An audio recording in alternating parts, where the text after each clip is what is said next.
Hello and welcome to the PlayStation Vita Collection. I'm just going to go through like I have done with the Wii U and the 3DS. I had to do a non-Nintendo console because it was going to make me look crazy if I didn't. I love the PlayStation Vita.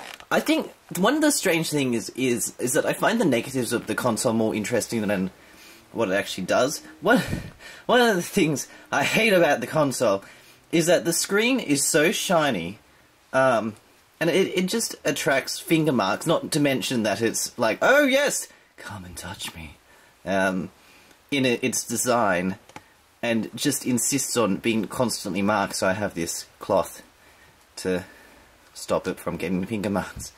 I actually use, when I'm like using the touchscreen, I'm like, okay, I'm not going to touch this, fine, we'll do it that way. There's deception for you. Bam. In your face game.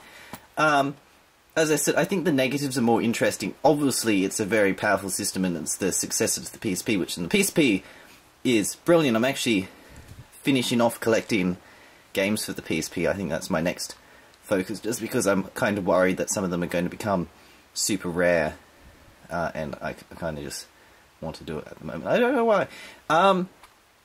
It suffers from exactly the same problem as the PSP, though, in that it's the problem of almost. It's almost a PlayStation 2. It just lacks a second analog stick, 2 shoulder buttons, and L3 and R3. The PlayStation Vita added an extra analog stick, and that's it. So we're still missing L3, R3, L2, R2, and instead we've substituted in with a touchscreen. I think part of the genius behind the DS systems is that using a stylus is completely different, because you use the stylus with your hand and it's much more precise. Touching's kind of slow and it smears fingerprints over the thing, and I don't like doing that. That's part of the reason, honestly, why I don't like the touchscreen. It's curse you, PlayStation Vita. And that sort of like almost kind of comes back and bites it when it comes to the games, because you have games that almost run really well, and then they don't. That's very sad. Anyway, we'll start off with, these are the collector's editions I have. Ys, Memories of Celceta. This came with like a fairly nifty cloth map, compass, CD, art book. Very nice collector's edition. It's a bit too tightly cramped in terms of the actual... I mean, actually, opening it is fine, but trying to close it is just a nightmare anyway. That's irrelevant. I think this is a great game. I don't like it as much as Ys 7, though. Or Ys Oath and Felghana, or Ys 1 or 2. In other words, of all the Ys games I've played, it's my least favourite. But I think even, like, as I said before, it has the worst animated introduction I think I've ever seen in a video game. Like, a lot of games have sort of like a wonderful animated intro. This looks like a... oh, I don't know what they were doing. And there's even places where they draw attention to the game's faults in the opening cutscene. They're sort of like showing the city, but then they just pan it across to this stupid cat. And it's the worst animated cat I've ever seen. It's like, here, have a look at this cat that's walking very awkwardly. And it's not that there's anything wrong with having an awkward-looking cat walking across the screen, it's that they zoom in on it and say, hey, here it is, look at this. And there's sort of, I don't think the game actually understands what it does well. In that there's just so much time spent exploring the forest, which isn't the least part, the least interesting part, whereas the actual combat, if it was just a bit more gauntlet-ish, instead of more open-ended, I think it would be more enjoyable, but that's just me. Oh no! It's Conception 2! What's this game about? You don't want to know. This is a strange game, though. Again,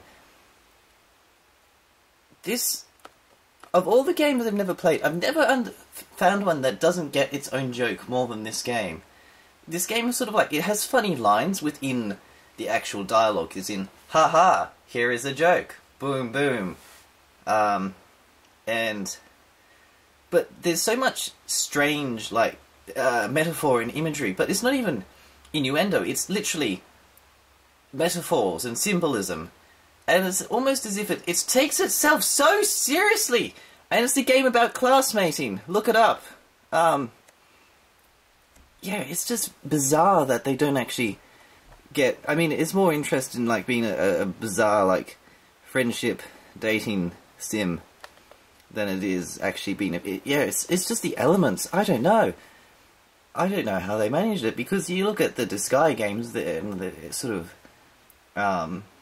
if this was sort of, like, made by the same company that brought you Zatai Hero Project on Losing Ranger vs Dark Death Evilman, it would be hilarious.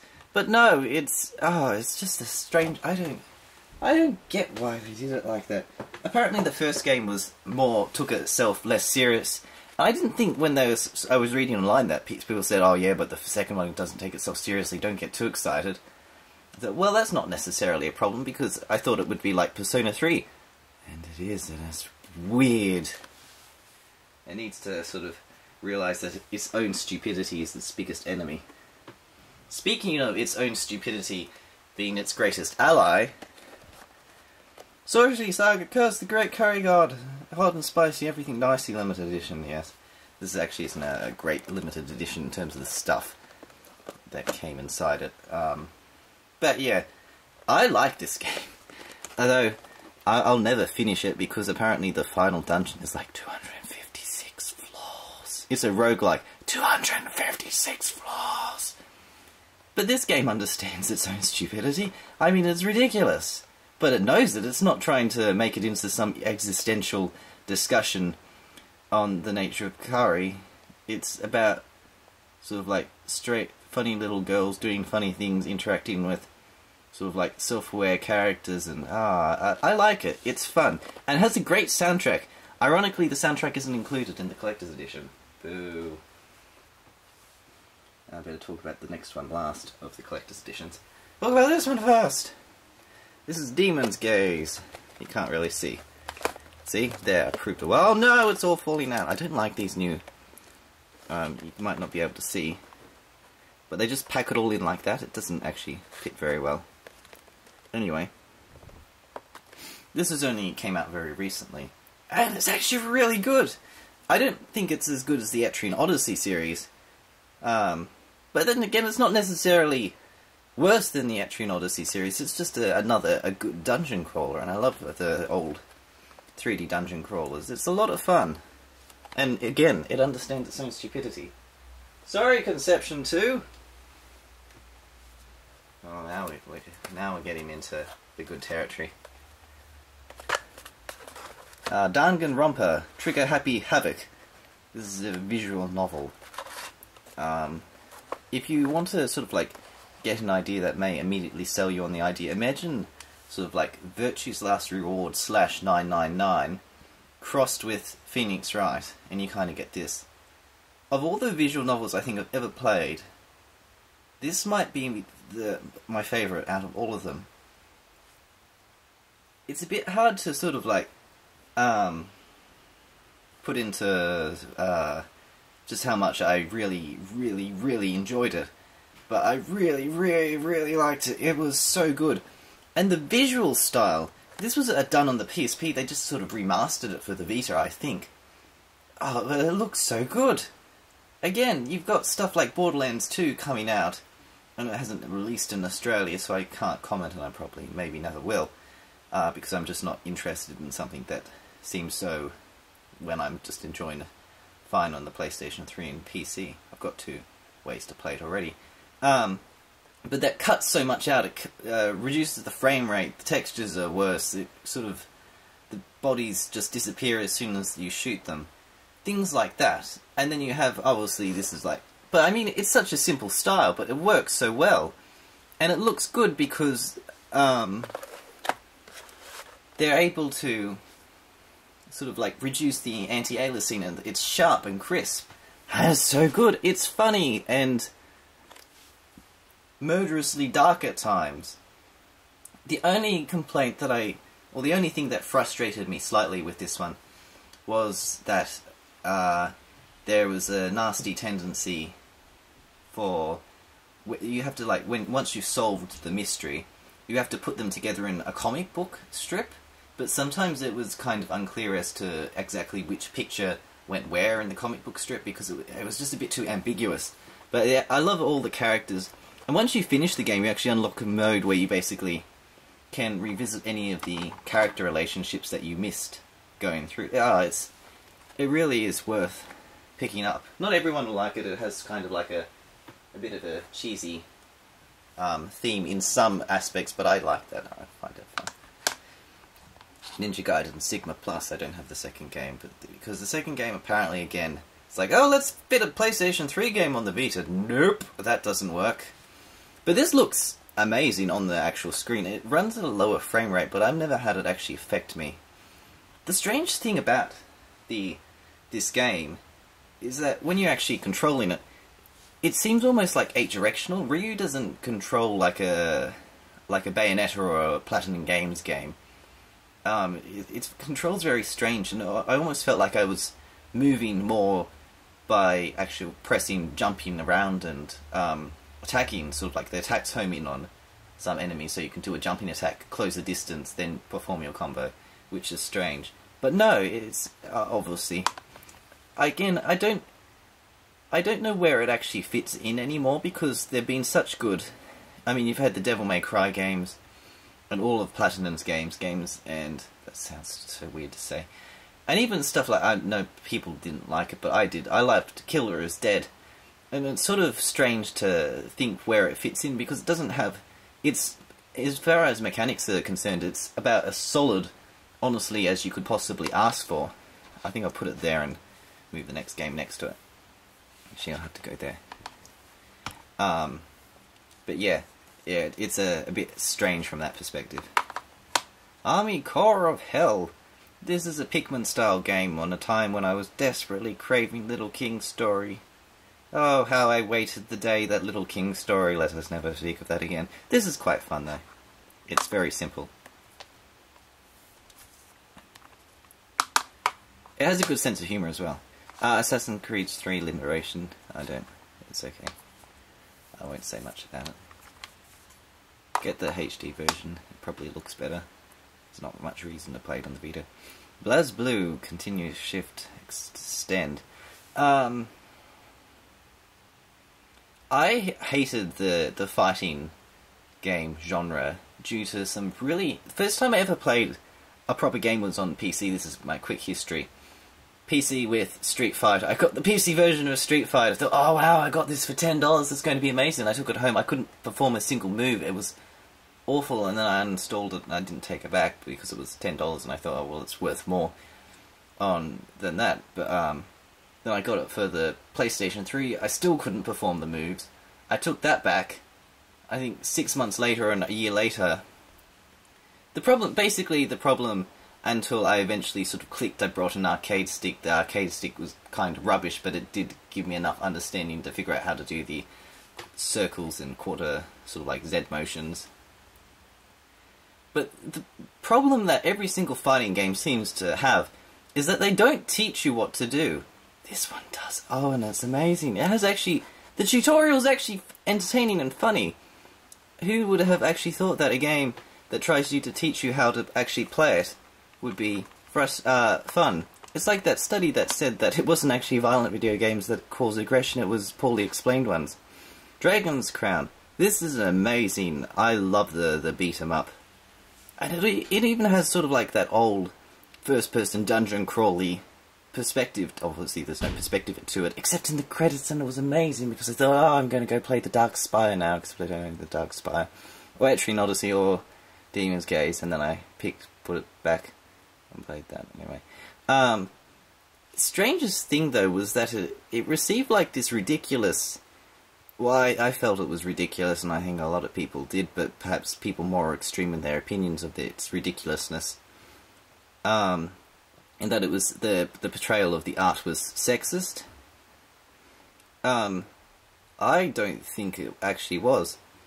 When they pointed to various examples, I think in various magazines, and obviously people are entitled to their opinion, providing they're not trying to do what Kotaku did originally, which is basically lambast the entire the artist that created the game. That was... I didn't like Kotaku. I've never liked Kotaku, not for a long time. But yeah, I'd love to talk more about that. That was an interesting incident. But I don't have a problem with the art. With the exception, the only point that it could actually be criticised on that is the Amazon's jumping animation. It doesn't make any sense. When people jump, they don't move rear first to the camera. It's weird. That's the only element that I didn't really like. Dwarf is so much fun to play, though. I like the Dwarf. Sly Cooper Thieves in Time. Yeah, it was it's not the... I think the PlayStation 3. Again, it's playable. But do you want a playable version, or would you rather have it sort of run and look nicer and have a better experience? Is Sly Cooper something that you really want to play in a reduced capacity on the go, is I suppose the question. And if it is yes, then yes, that's an okay port. This actually does kind of teach you how to play the game, but the problem that I had is that because you have to control 3 characters at once, I struggled just to learn 1 character at once. And it takes the entirely the wrong approach when it comes to making it accessible. Making it accessible was, oh, let us get like, touch the screen and it performs an auto combo. And things like that. And that just irritates me. Because that's not teaching how to play the game, that's just giving it an autopilot, effectively. I mean, you can learn things like blocking and movement and things like that, but it's still... You'll probably beat new players, any new player, on sort of like the autopilot, if they were just using manual controls. But the manual controls is where sort of like the fun of the fighting genre comes into, so I think they need to work on their tutorial system so that people that haven't played it before can get into it more easily. LittleBigPlanet Vita. Wow, this is... oh wait, never mind. Yeah, it was another really, really great version of it. And it's not stripped down at all. Whereas sort of like Sly Cooper was like, oh yes, it's obviously a PlayStation 3 game just reduced with horrible aliasing and things like that. And sort of like wonky and strange graphical glitches in Sly Cooper. I don't know, it was strange. It ran well enough, of course, but there's none of those compromises that I noticed in LittleBigPlanet Vita. It looks great. The one for the PSP doesn't look too bad either. And it's what I said, you don't need to... It doesn't need to look like Crysis 3 on Ultra, it just needs to look good enough. Like Rayman Origins does! This looks better than enough, it looks amazing, in fact. There were no slowdown or problems, it doesn't look like it's been reduced in any way that I could tell. In fact, it might look even better because you're up close and you can view it. The only problem that it has is that there's no way to play multiplayer locally. Not that you can... I mean, if you could play it sort of like as a second controller in the PlayStation 3 version, which I also own, then that would be fine. But Rayman Origins was a great revival for the Rayman series. Speaking of great revivals, Deception 4 Blood Ties. This might go down as one of the most entertaining games ever created. It's so gratifying. That's what I was playing. I was playing it the other day on the train, and I was so absorbed in what I was doing that I nearly missed the stop that I was meaning to get off, which was actually a really bad thing because it was the one where I was going to go home from.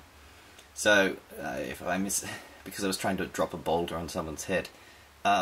Beware! It is addictive in that regard, but it is really fun and funny. Yeah, it's an entertaining game. No.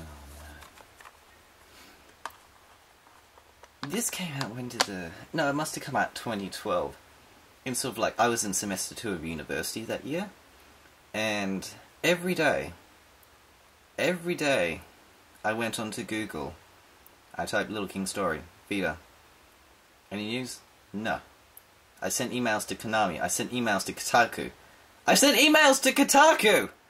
Asking, oh, when's Little New King Story coming out for the Vita? Do you know if it's in retail? Is it going to be retail or download only? It came in retail, yay! It even has an instruction manual, look. But I feel like they ripped the soul out of the Little King. I mean, again, it's okay in a sense, But, everything...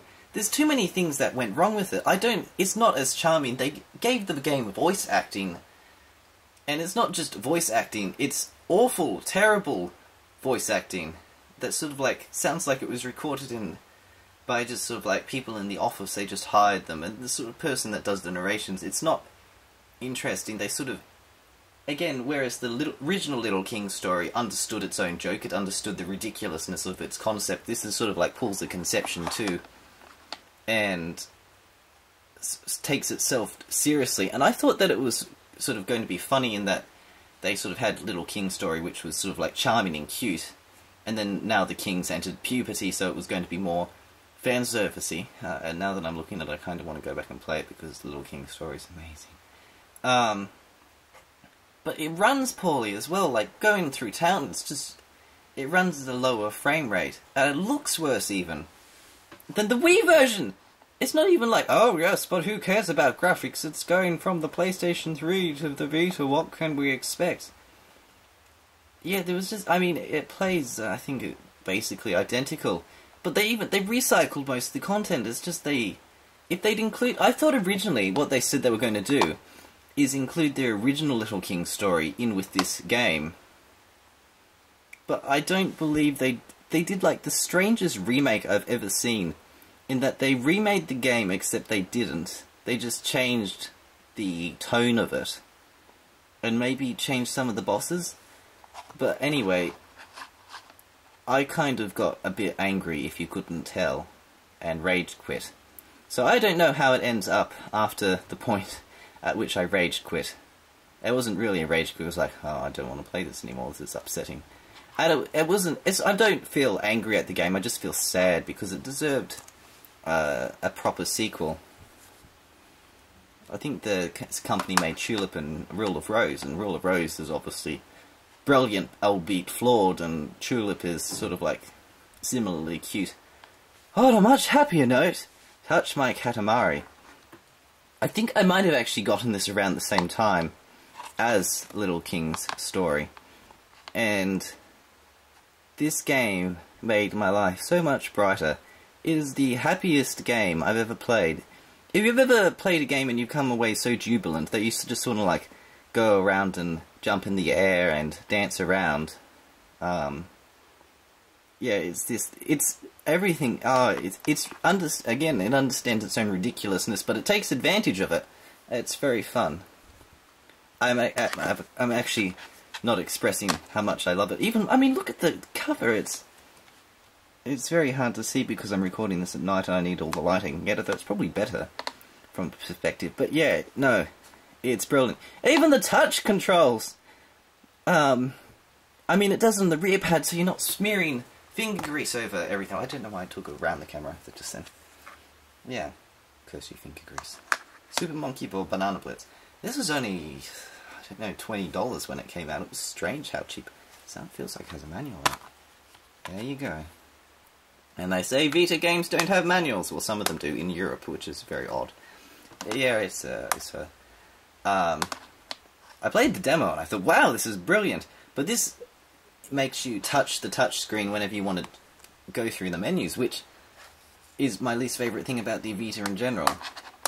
So that's a tick against it. Yeah, how to make the perfect Vita game. Don't touch the touch screen. Ragnarok Odyssey. This is actually in English, even though this is the Asian.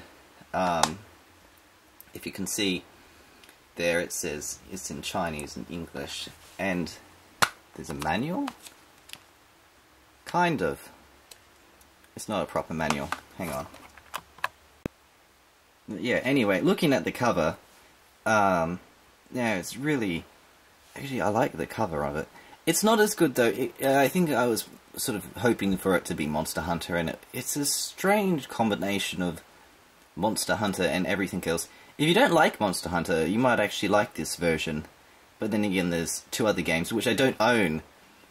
Soul Sacrifice. I played the demo of that for about, I don't know, I think the timers came out at like 10 hours, which was crazy, but then I burnt out on the demo, and then didn't buy the actual game.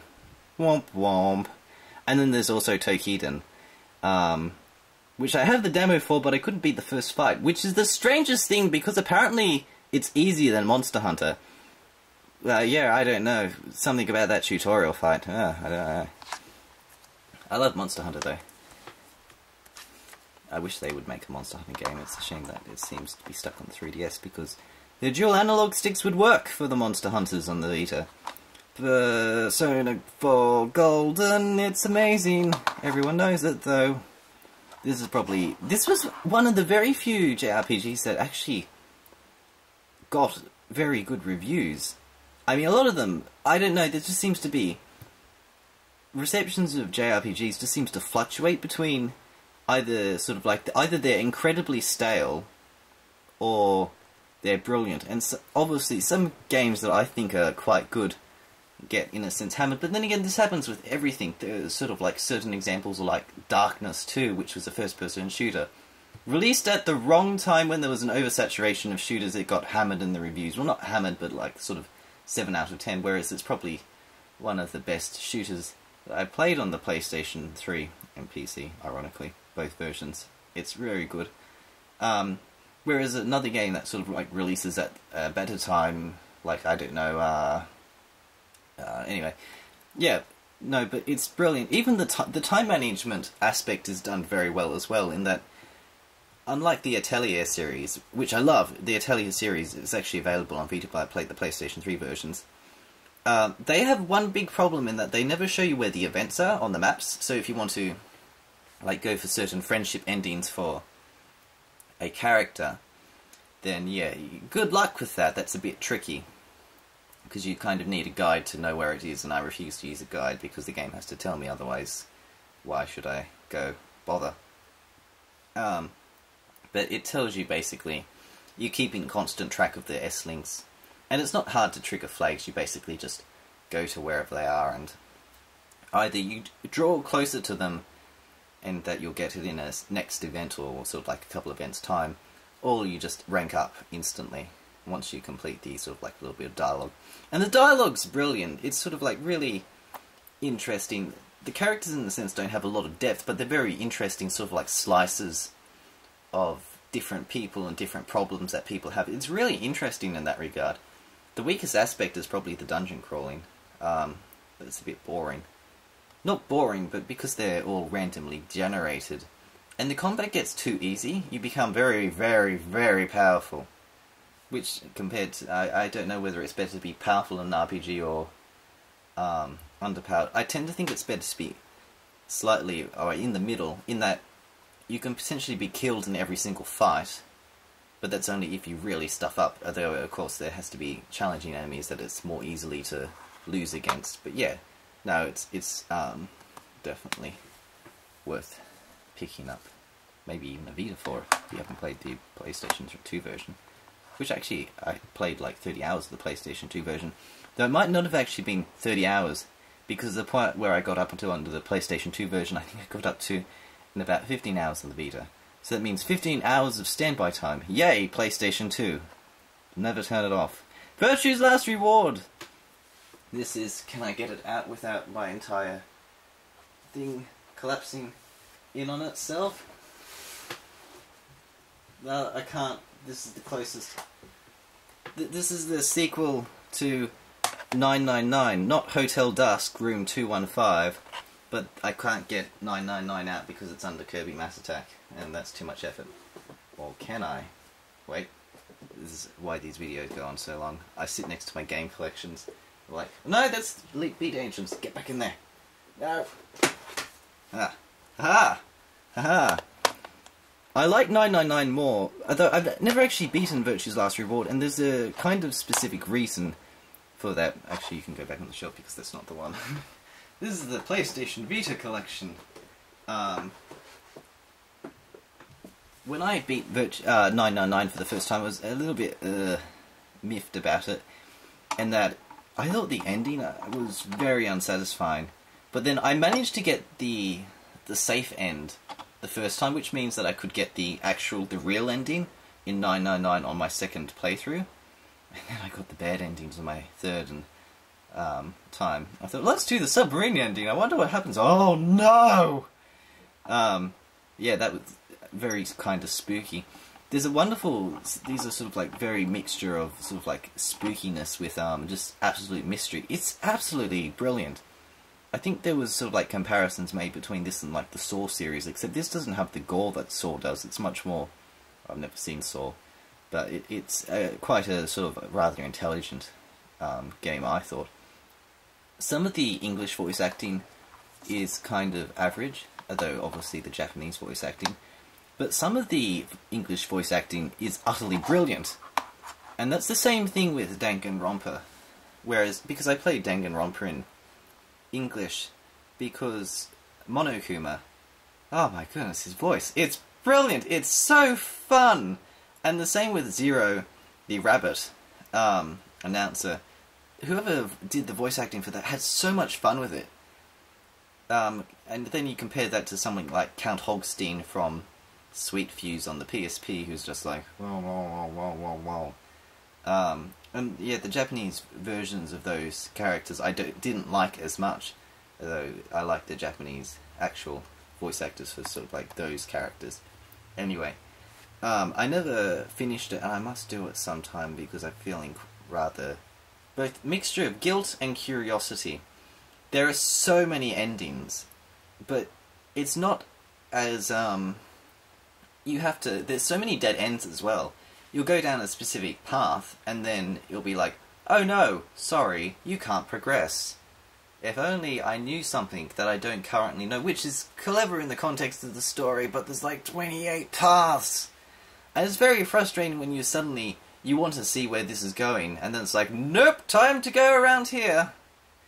And then, it takes forever to get there. Which is frustrating, but at the same time, I was frustrated at the time, and I wasn't beating all my games, so if something else that came out in the Vita, I suddenly decided that I felt like playing Ninja Gaiden. And I'm like, okay, put this out for now, play Ninja Gaiden, whereas now I'm beating all of the games, or at least if I decide that I'm going to beat it, I will beat it, if something's frustrating me or making me, or I'm just not enjoying it. Not frustrating me, but if I'm not any longer enjoying it, it's just a slog, and I'm nowhere near the end, then I'll stop. But, yeah. I will beat this, hopefully, sometime. And, yeah, the way... it's just brilliant science fiction. I wish I could write. I don't have a mind for that kind of science fiction. I'm more of a fantasy type of person. But I wish I could think up stuff like that. Shinobi-Do, too. Revenge of Zen. I got this because I played the demo and I liked it. Then I played the game, and it's a bit sluggish, but it's not actually, again, this has the manual in it, I'll show you. See?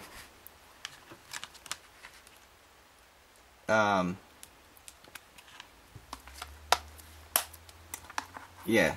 But no, it's pretty good. But you keep in mind what you're getting. It looks like a PSP game, which I think it was. But at the same time, it doesn't. It runs well, so I think it does anyway. It is not. It's fairly sharp and crisp. Speaking of sharp and crisp, Metal Gear Solid HD Collection.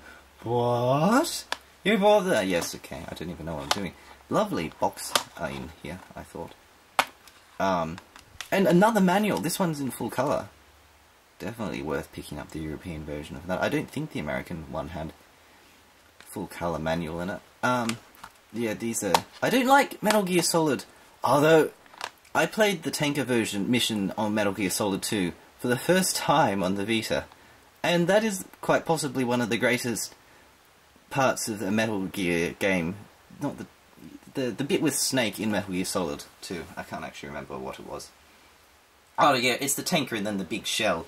I've never liked the big shell bit with Raiden, because that stupid bomb mission just takes forever, and all of the areas seem to look the same, whereas all of the other Metal Gear Solids sort of like have a more immediate sense.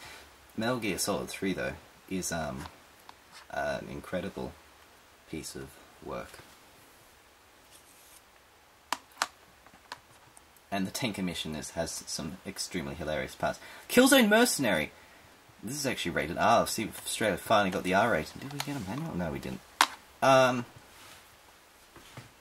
Sort of like, speaking of, like, you work within the constraints of a system whenever you're doing it. This is why the PlayStation 3 and the A360 have been so successful for so long. It's basically because content has been developed for those consoles instead of being sort of like developed for the PC and then ported down.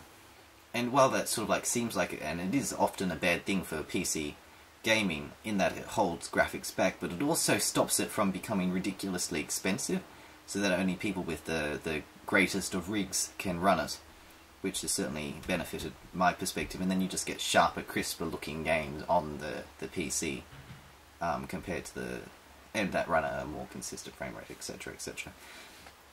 But they work so well because they're designed within the constraints. And it's sort of, you look at The Witcher 2 on the Xbox 360, and it's a bit janky in a sense that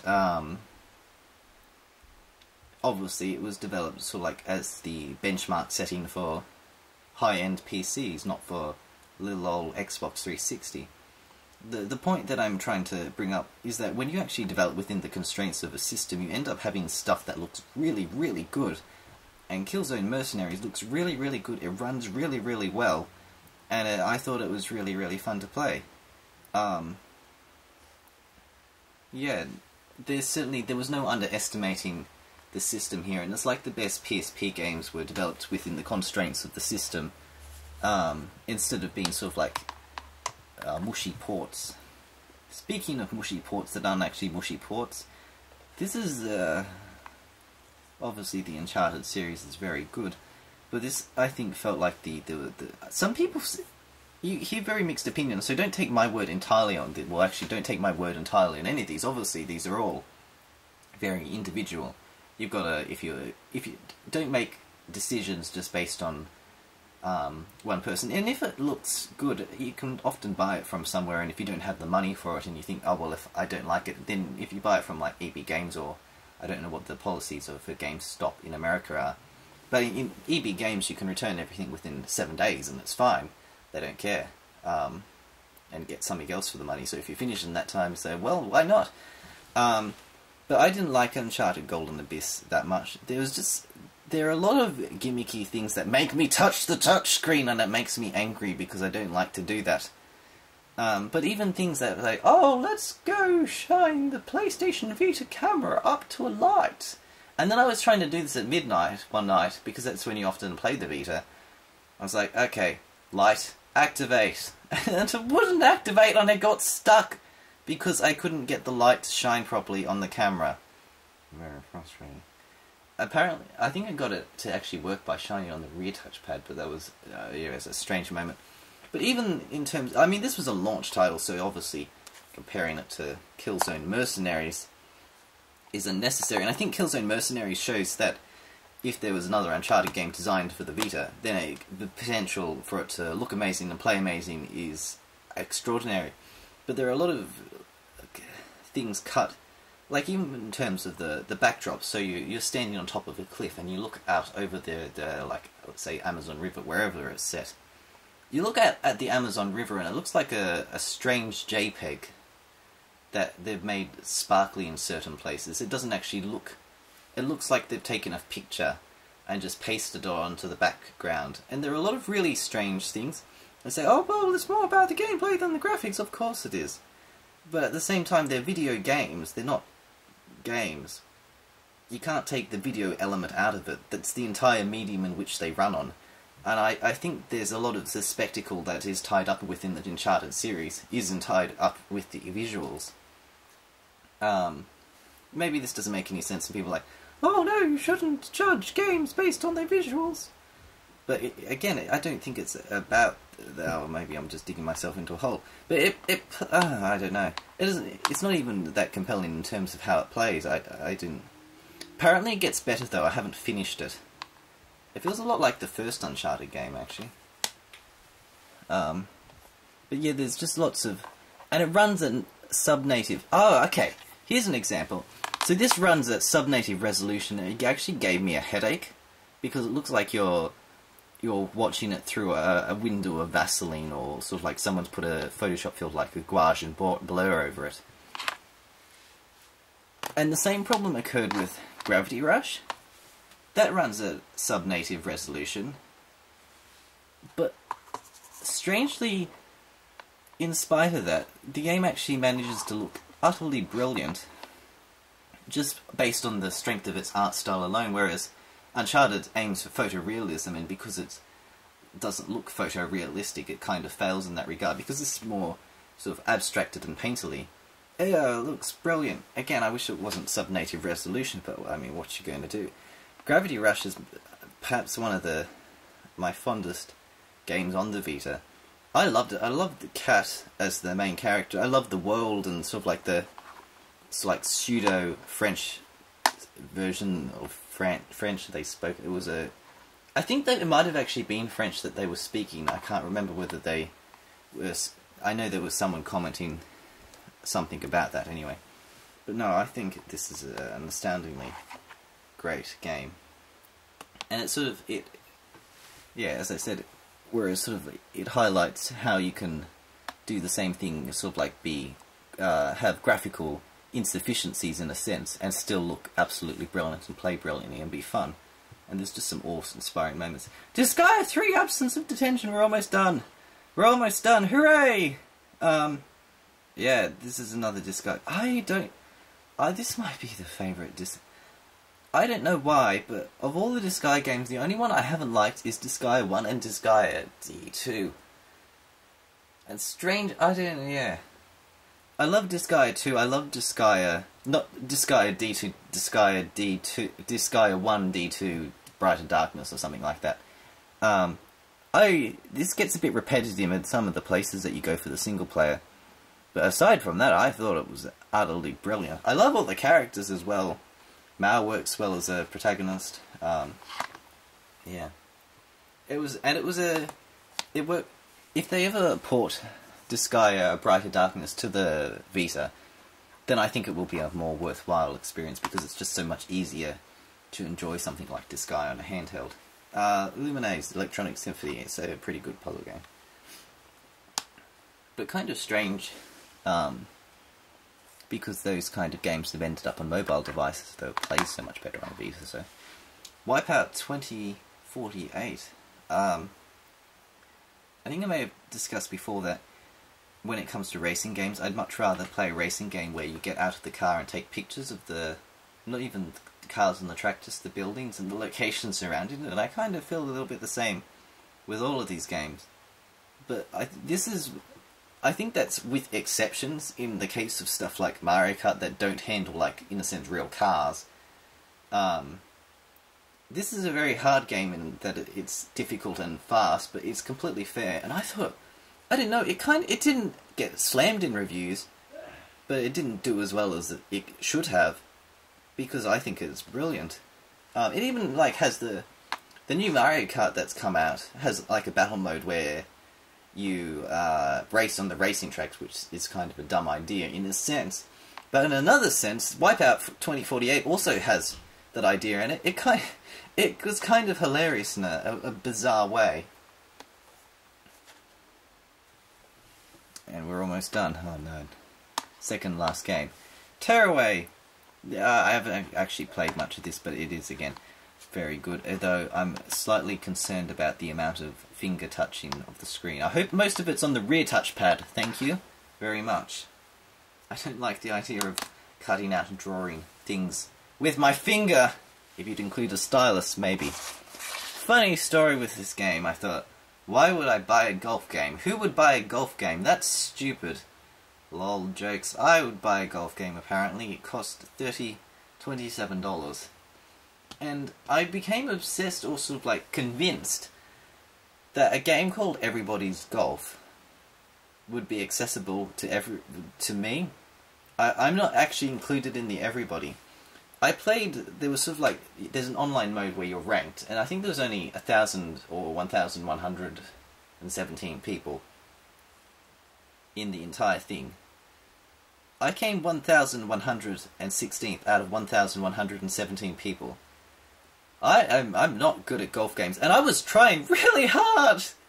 Oh, it was one of those devastating moments like, lol, go back to playing Dark Souls, Everybody's Golf's not for you! So yeah, there you go. What a great day it was that we played every day Bodies Golf. Anyway, that's the entirety of the collection. There's obviously more games that I don't own. I think I mentioned some of them, like Tokita and Soul Sacrifice. Aside from that,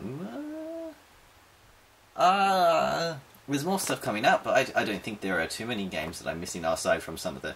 The only one I'd avoid with, like, the Plague, because I tried it on PlayStation Plus, is the Jak and Daxter collection. How do you screw something like that up? I don't even know.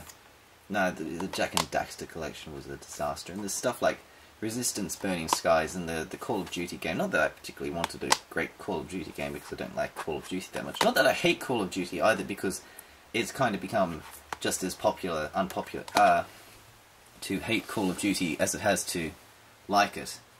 But yeah, it's just not something that particularly appeals to me. I always sort of want to try it one day. But yeah, those were disasters. Particularly, I tried Resistance Burning Sky. It's okay for the single play, but at the same time, it was kind of... It's just sad to think that after there was actually a really good Resistance game released on the PSP, that they just gave such a hackneyed job to the Vita. They passed off to a very sort of like underwhelming studio that did a poor job with it. And then less said about, well, the Call of Duty game was, I think, even more disastrous. The single player was just flat out broken, I think, and the multiplayer was reasonable.